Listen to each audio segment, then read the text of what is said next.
Untuk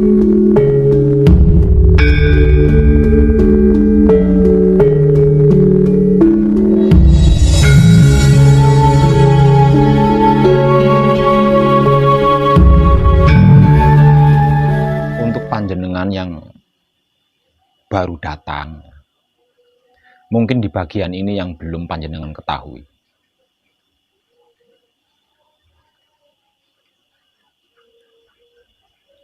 Wong Edan Bagu itu lahir kembali ke dunia untuk sebuah kebajikan atau kesadaran rasa cinta kasih sayang Roh Kudus atau Roh Suci.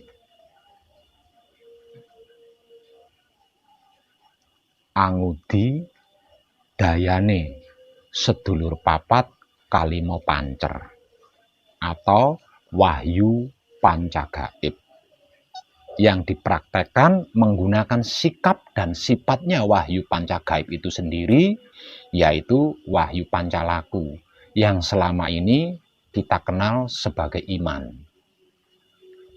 Sebab karena itu, selain kebajikan, selain kesadaran rasa cinta kasih sayang Roh Kudus atau Roh Suci, bagi wong Edan Bagu tidak.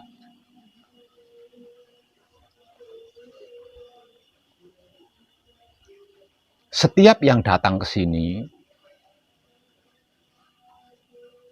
itu pasti udah capek, udah lelah kan, udah capek, sudah lelah dengan beban derita masalah dunia.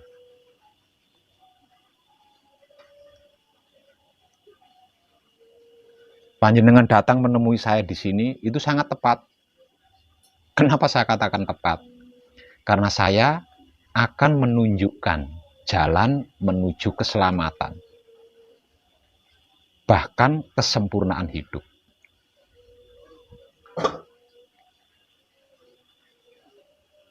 Gratis.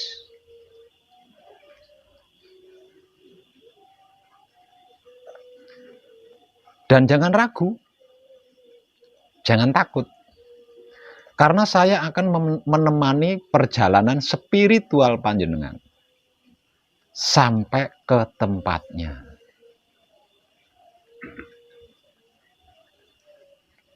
Hanya saja ada syaratnya. Apa syaratnya? Panjenengan harus bertobat. Lah bagian ini mungkin yang panjenengan belum begitu paham. Syaratnya harus bertobat.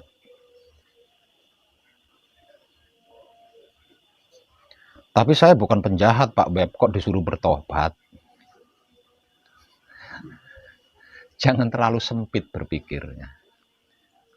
Arti maksud daripada bertobat itu bukan hanya berlaku untuk para penjahat saja.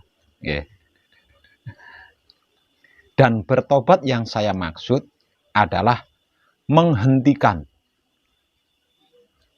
meninggalkan semua kelakuan-kelakuan panjenengan yang panjenengan lakukan di luar kesadaran rasa cinta kasih sayang Roh Suci atau Roh Kudus. Nah, bertobat dari itu.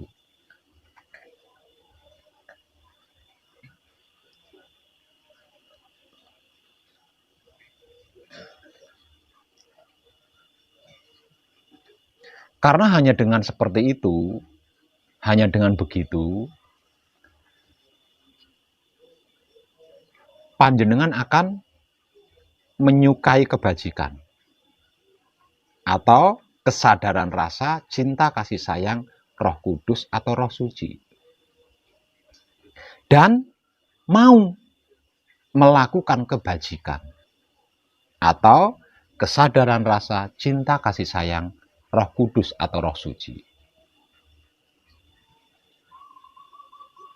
Jadi, kalau panjenengan tidak menghentikan dan tidak meninggalkan seluruh kelakuan-kelakuan panjenengan di masa lalu sebelum nyampe di sini, yang panjenengan lakukan tanpa kesadaran rasa cinta, kasih sayang Roh Kudus atau Roh Suci, panjenengan tidak akan menyukai kebajikan itu. Panjenengan tidak akan pernah bisa menyukai kebajikan, apalagi mau melakukan kebajikan. Panjenengan tidak akan pernah menyukai kesadaran rasa cinta kasih sayang Roh Suci,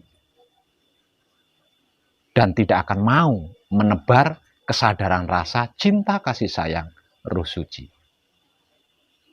Kalau panjenengan tidak mau menghentikan, tidak mau meninggalkan semua kelakuan masa lalu yang seumur hidup nyaris panjenengan lakukan tanpa kesadaran rasa cinta kasih sayang Roh Suci atau Roh Kudus. Lah, yang menjadikan panjenengan capek, lelah, ragu, takut, gagal lagi, sudah gagal, bermasalah lagi. Nah, itu akibat dari kelakuan-kelakuan yang panjenengan lakukan tanpa kesadaran rasa cinta kasih sayang Roh Suci atau Roh Kudus. Apapun kelakuan panjenengan, apalagi kalau itu kelakuan yang luar biasa. Kelakuan sederhana, kelakuan sepele saja, kalau itu panjenengan lakukan dengan kesadaran rasa cinta kasih sayang Roh Kudus atau Roh Suci, pasti sempurna. Artinya tidak akan jadi masalah dalam bentuk apapun. Tidak akan menimbulkan permasalahan. Nah, dari sini kita bisa menyimpulkan bahwasannya apapun masalah yang kita hadapi itu, apapun masalah yang kita hadapi itu adalah hasil dari kelakuan kita sendiri yang kita lakukan tanpa kesadaran rasa cinta kasih sayang Roh Kudus atau Roh Suci. Apapun loh itu yang dilakukannya. Apalagi sebuah keburukan. Kebaikan saja kalau kita lakukan tanpa kesadaran rasa cinta kasih sayang Roh Suci atau Roh Kudus, akan jadi masalah. Itu kebaikan loh.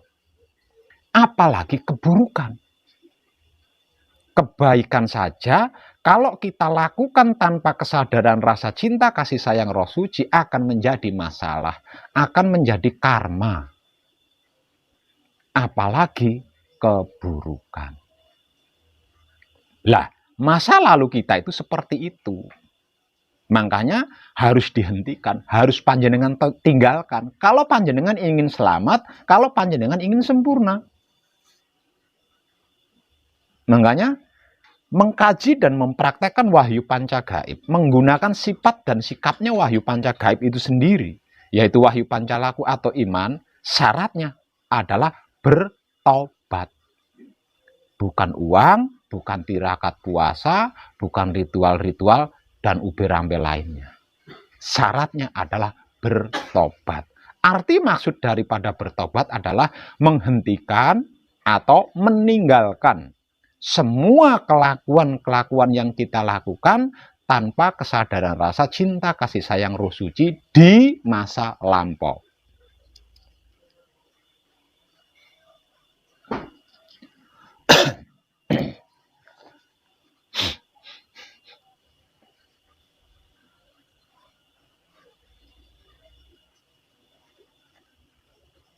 Nah, setelah menghentikan dan meninggalkan semua kelakuan-kelakuan yang kita lakukan tanpa kesadaran rasa cinta kasih sayang Roh Suci, kemudian memulai lagi kelakuan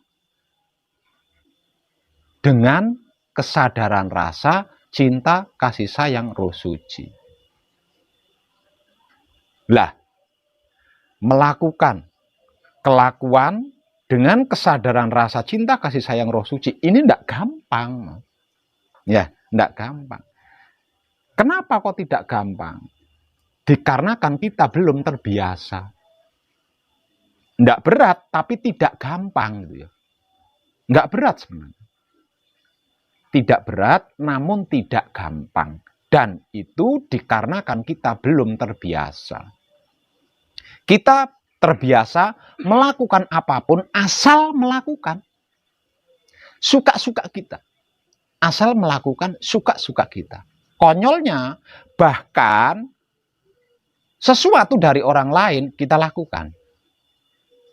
Itu lebih konyol lagi. Sesuatu dari orang lain kita lakukan. Sesuatu dari orang lain itu tanpa kesadaran rasa cinta, kasih sayang, roh suci. Dan kita lakukan tanpa kesadaran rasa cinta, kasih sayang, roh suci.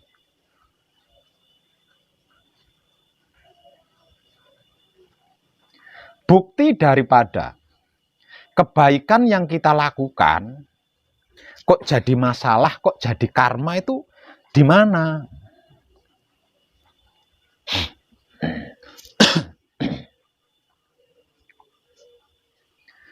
Apapun yang kita lakukan tanpa kesadaran rasa cinta, kasih sayang, roh suci akan menimbulkan masalah dan tidak berhenti di masalah sampai ke karma.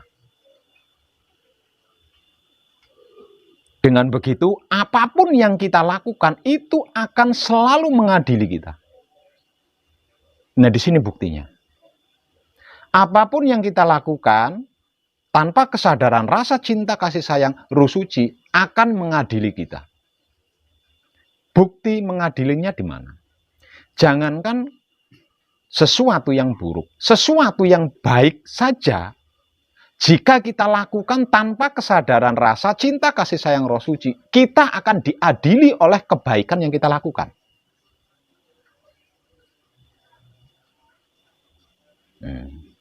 Ini sulit.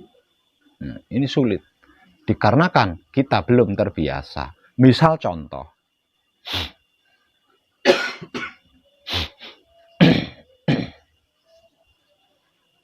Kita punya saudara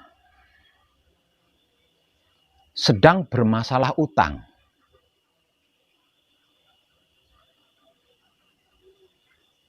Karena kita kasihan, lalu kita membantu membayar hutangnya saudara.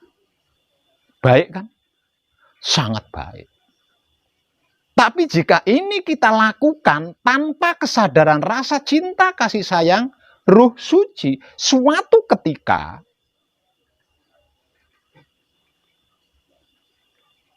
saudara kita yang tadinya punya utang itu, yang utangnya kita lunasi itu, lewat di jalan dan kita sapa. Kang mau kemana? Atau Dek mau kemana? Dikarenakan dia tidak mendengar sapaan kita, jangankan menjawab, noleh saja tidak. Dan pasti, bisa dipastikan, entah itu terucap atau tidak terucap, sombongnya. Coba kalau utangmu dulu itu tidak saya lunasi. Letak baiknya di mana kalau sudah seperti itu? Kenapa kok sampai mengatakan seperti itu? Karena ketika dia membantu saudaranya melunasi hutang, itu dilakukan tanpa kesadaran rasa cinta, kasih sayang, roh suci. Contoh satu lagi dari saya. Sedang lewat di kota, di lampu merah, ada pengamen. Memberi uang kepada pengamen, baik kan? Namun, jika ini dilakukan tanpa kesadaran rasa cinta, kasih sayang, roh suci, ngambil dompet, mencari uang nominal terkecil. Ya. Begitu ngambil dompet, yang dicari nominal uang yang terkecil.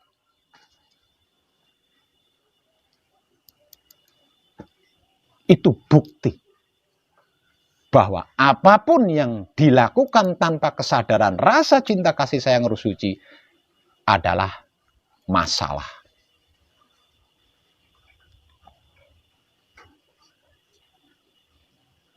Kenapa? Karena apapun yang kita lakukan sudah pasti ada muatannya. Kalau bukan ego ya pamrih, kalau bukan pamrih ya arogan. Apapun yang kita lakukan, mau baik mau buruk, pasti ada ego di dalamnya, pasti ada pamrih di dalamnya, pasti ada arogan di dalamnya. Jika kita lakukan tanpa kesadaran rasa, cinta, kasih sayang, Roh Suci atau Roh Kudus. Lah, kita harus berhenti dari hal ini. Baru bisa mengkaji dan mempraktekkan wahyu pancagaib. Jika tidak bisa. Tidak bisa. Kenapa tidak bisa? Karena wahyu pancagaib adalah manunggaling kawula Gusti. Lah, manunggaling kawula Gusti, kalau sudah manunggal, ini adalah Roh Suci atau Roh Kudus. Disebut sebagai sedulur papat kalimo pancer karena belum manunggal. Nah, kalau mereka sudah manunggal, tersebut Roh Kudus atau Roh Suci atau hidup.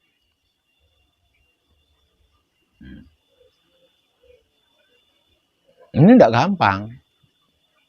Karena belum terbiasa. Bukan karena berat, bukan karena tidak mampu, bukan. Karena belum terbiasa. Terbiasanya kita melakukan hal apapun asal melakukan. Bukan dengan kesadaran rasa, cinta, kasih sayang, Roh Suci.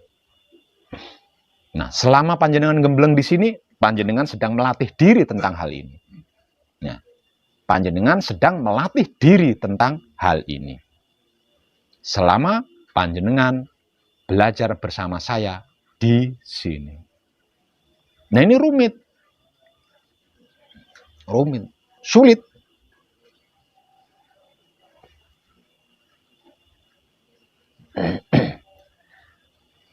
Kerumitannya, kesulitannya.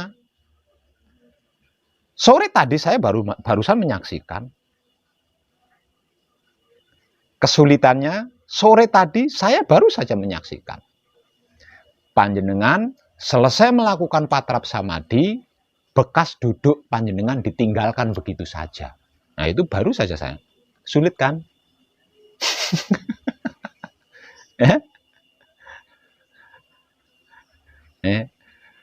Nah, itu. Nah, di situ saya jadi tahu, berarti kesadarannya putus.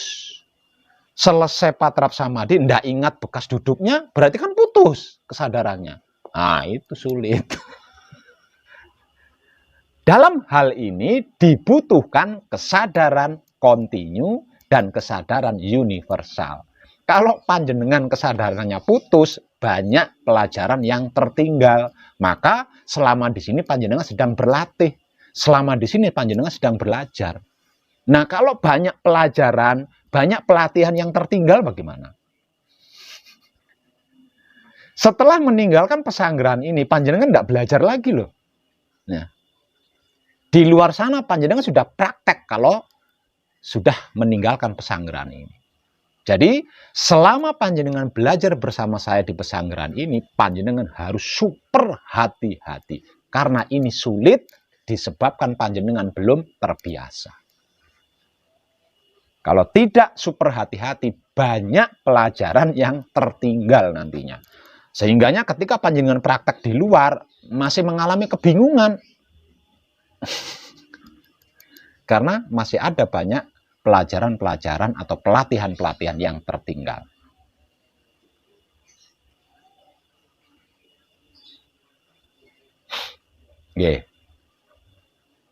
Nah, pelatihan ini dimulai ketika panjenengan bangun dari tidur hingga tidur lagi. Pelatihannya di situ. Dan saya target 4 hari 4 malam, itu panjenengan sudah mumpuni di situ. Sudah ahli. Kalau panjenengan benar-benar super hati-hati loh ya. Kalau panjenengan benar-benar super hati-hati, 4 hari 4 malam belajar bersama saya di sini, panjenengan sudah mumpuni, sudah ahli di situ. Kecuali kalau panjenengan tidak super hati-hati. Dikarenakan banyak kecolongannya.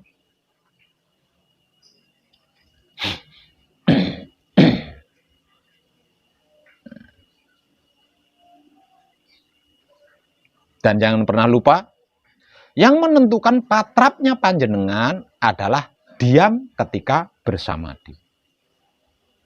Sedangkan yang menentukan laku panjenengan di luar patrap samadi adalah menebar kesadaran rasa cinta kasih sayang Roh Kudus kepada siapapun dan apapun. Dengan cara menikmati rasanya kelakuan yang kita lakukan dengan kesadaran cinta kasih sayang Roh Suci.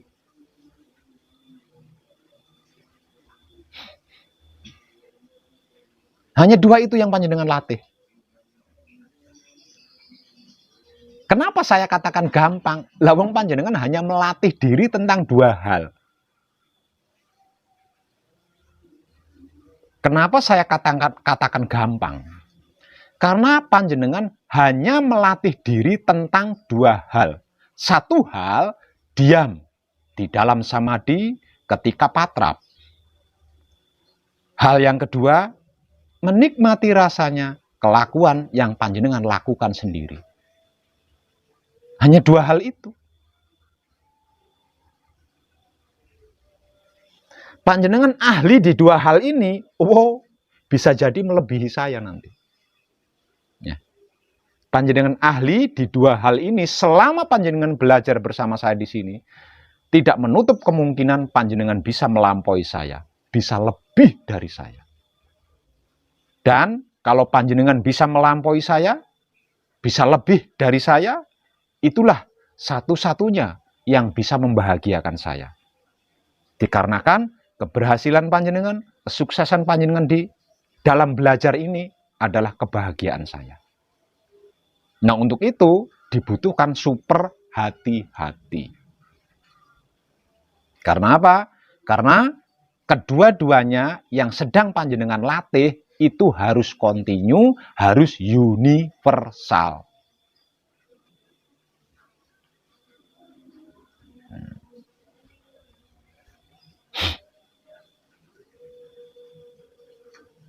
Jadi jangan sampai terulang lagi ya. Ketika panjenengan patrap samadi ditentukan oleh diam di dalam kesadaran yang terjaga kan. Artinya kesadaran yang kontinu.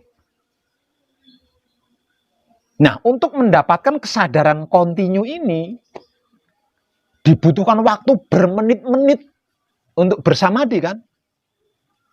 Kenapa setelah selesai samadi kok panjenengan putus sendiri gitu? Nggak ingat.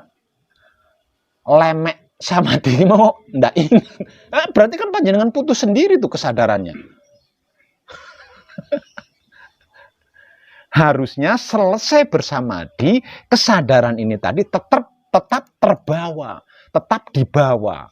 Agar supaya langkah demi langkah kaki kita ini ternikmati rasanya.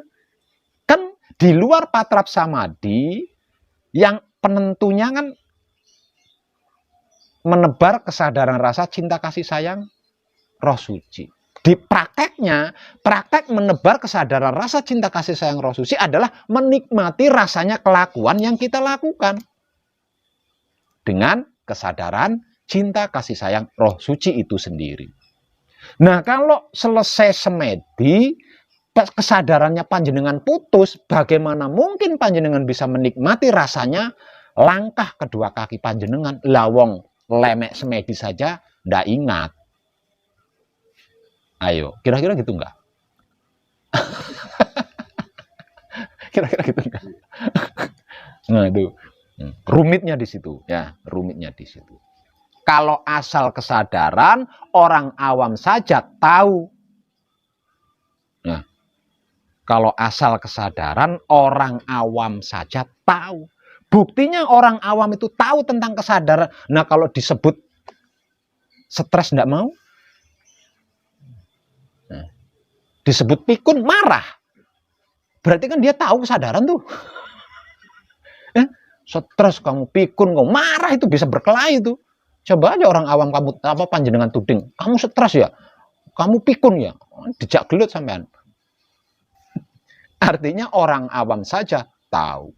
Dan kesadaran yang kita bahas di sini adalah kesadaran yang kontinu, kesadaran yang universal. Kenapa kita membutuhkan kesadaran yang kontinu, kesadaran yang universal? Kesadaran kontinu, kesadaran universal, inilah yang disebut-sebut sebagai kesadaran Tuhan.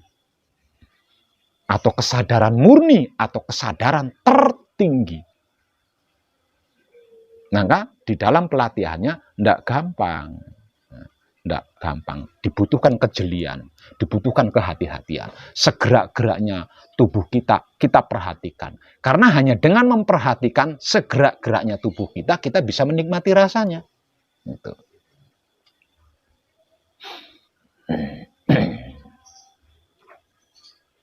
Nah, gembok kuncinya itu dua hal itu ya. Gembok kuncinya dua hal itu.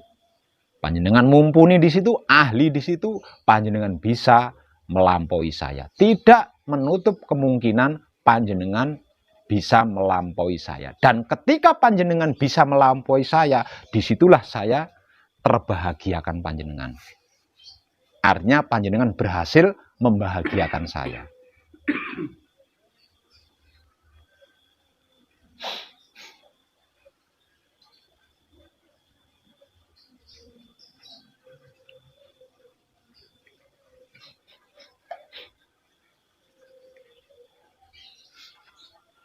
Dan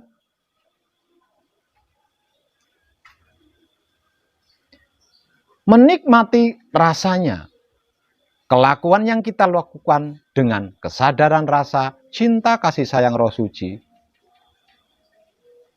dengan praktek atau teknik,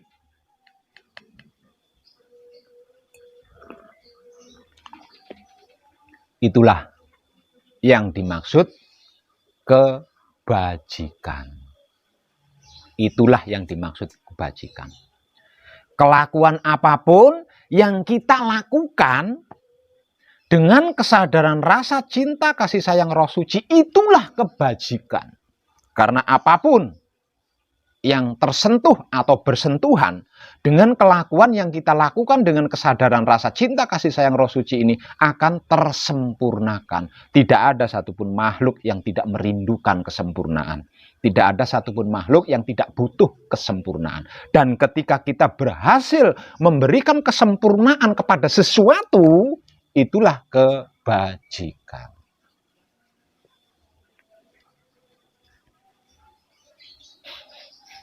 Jadi, kebajikan itu bukan memberi uang kepada orang miskin, bukan.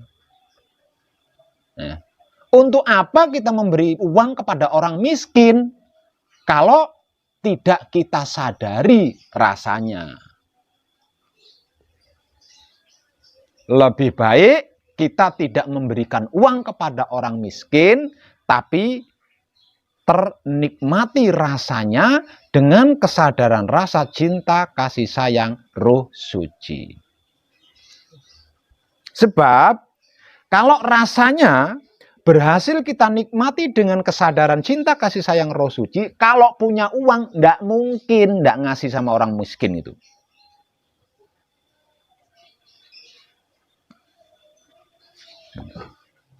Nah, sebenarnya praktek ini sederhana sekali gitu loh. Ya. Praktek ini sebenarnya sederhana sekali. Dan itu mudah, ringan. Namun dikarenakan kita belum terbiasa, seakan-akan rumit banget ya. Kenapa? Karena pergerakan sekecil apapun, pergerakan sesepele apapun, rasanya harus berhasil kita nikmati dengan kesadaran. Jika tidak, di sela itulah karma akan menyentuh jiwa panjenengan.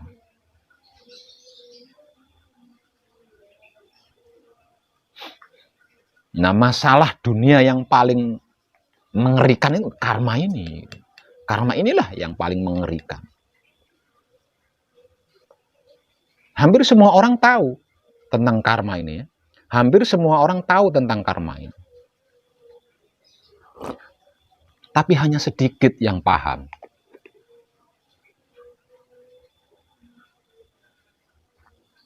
Nah, kalau semua orang yang mengetahui karma, paham, pasti bertobat.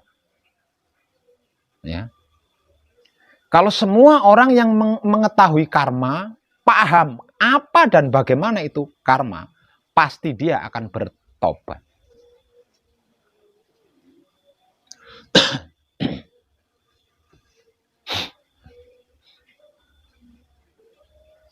Akan kapok di situ. Tidak akan mengulangi lagi. Tahu karma, mengulangi lagi. Mengulang berarti kan tidak paham. Lang sudah tahu karma kok diulang lagi, diulang lagi. Karma yang sudah terbuat saja belum lunas. Buat karma lagi. Karma kedua belum lunas, bikin karma lagi. Terus begitu aja. Bagaimana tidak capek menjalani kehidupan di dunia? Lawong yang kita pikul, yang kita sunggi, yang kita gendong, yang kita jinjing adalah karma semua.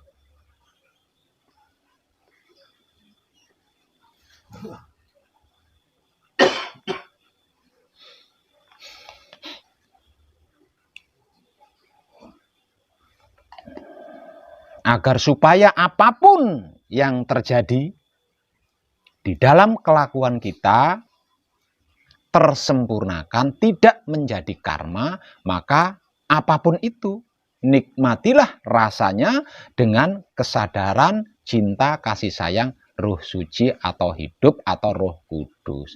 Sebab hanya dengan begitu apapun itu akan tersempurnakan.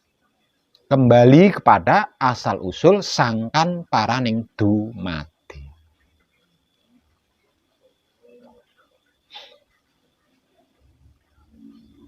Baru kita bisa tentram.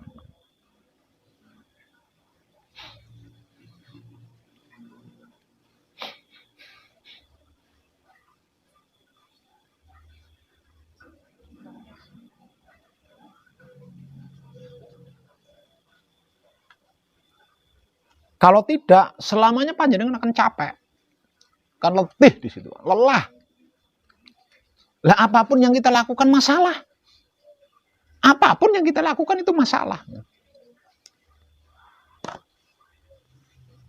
Buktinya apa kalau apapun yang kita lakukan itu masalah? Lah kepikiran. Apapun yang kita lakukan itu kepikiran. Apa nggak masalah tuh?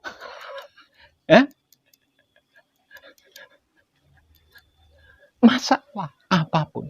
Jadi tidak ada ikhlasnya. Dengan kelakuannya kita sendiri loh kita tidak ikhlas. Bagaimana mungkin dengan yang lain? Buktinya tidak ikhlas. Lah kepikiran itu tadi.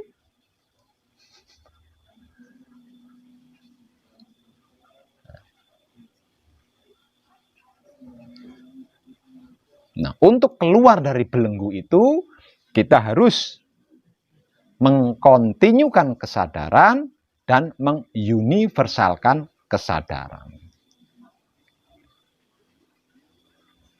Dan selama panjenengan belajar bersama saya di sini, itulah yang sedang panjenengan latih. Dan saya ingin panjenengan harus mumpuni, harus ahli di dua hal tersebut. Panjenengan ahli di dua hal tersebut, tidak ada bedanya. Antara panjenengan dengan Tuhan itu nggak ada bedanya. Nah kalau panjenengan tidak ada bedanya dengan Tuhan, lalu masalah apa yang bisa menyentuh panjenengan? Masalah apa yang bisa menyentuh Tuhan?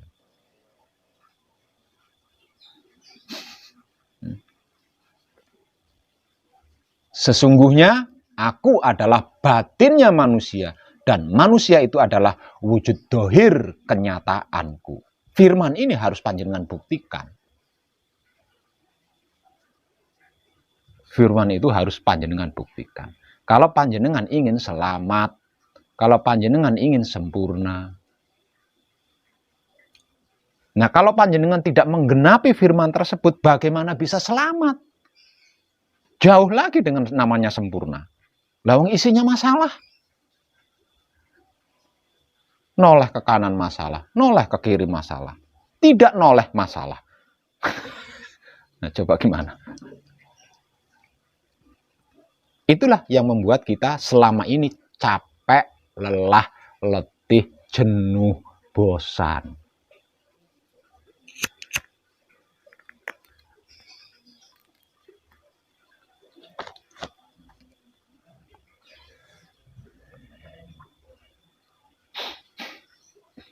Jadi, untuk itu, siapapun yang ingin selamat kehidupannya di dunia, siapapun yang ingin tersempurnakan wujud jiwanya,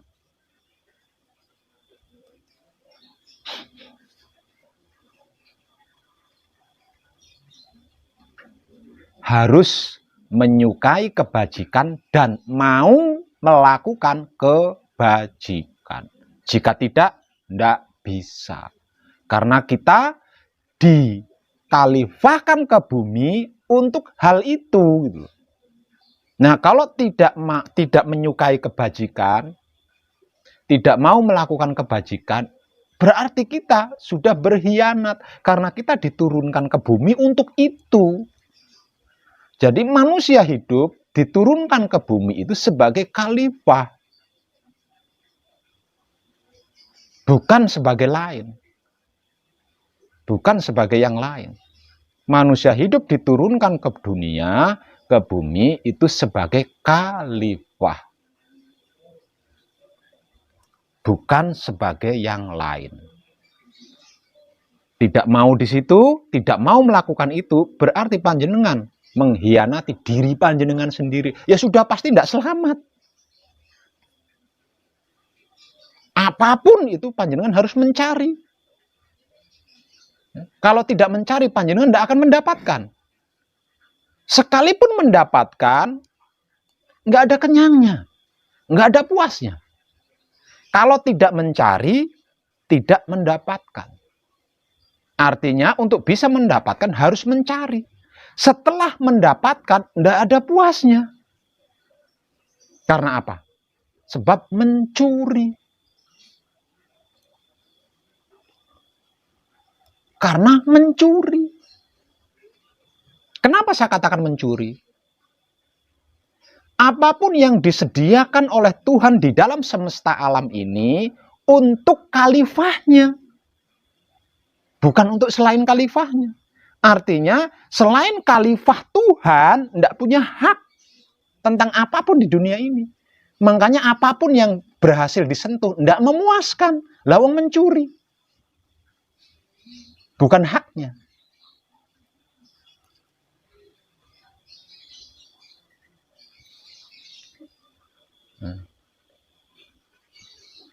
Kalau tidak mencari, tidak bisa. Merokok itu tidak bisa kalau tidak mencari. Kalau tidak mencari, makan itu tidak bisa. Kalau tidak mencari. Jadi untuk bisa makan, untuk bisa ngerokok, dan lain-lainnya, itu harus mencari. Kalau sudah mencari, ngerokok satu pabrik aja tidak puas-puas itu. Seperti saya ini. Karena apa? Mencuri. Karena mencuri. Dikatakan mencuri sebab semua yang ada di alam semesta ini diperuntukkan bagi khalifahnya untuk dijaga, dirawat, dilindungi, dan disempurnakan.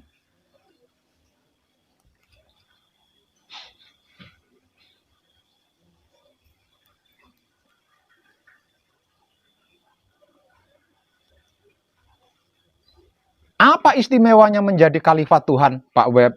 Loh, ndak capek jenengan. Sudah ndak capek, selamat pula. Kalau tidak percaya, mari kita buktikan bersama.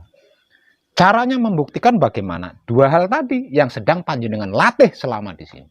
Itu adalah gembok dan kuncinya.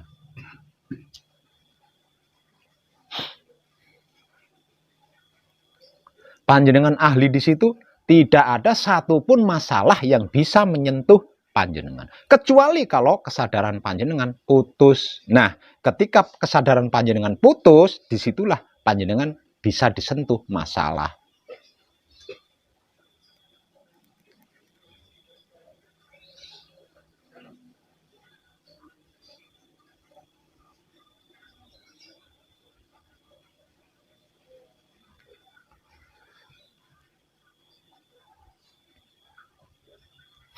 Kenapa kesadarannya harus kontinu, Pak Web?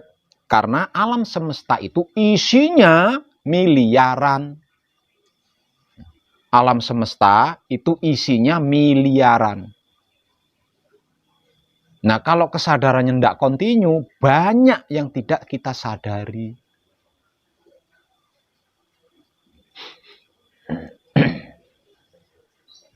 Kenapa kesadarannya harus universal, Pak Beb? Sebab alam semesta itu isinya miliaran.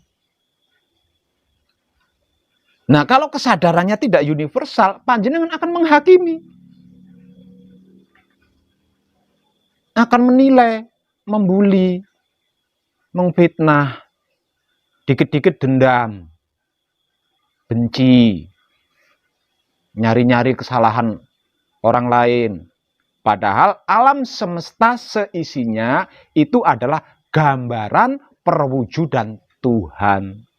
Nah, kalau panjenengan kesadarannya tidak universal, panjenengan akan milih-milih, oh ini baik, oh ini buruk.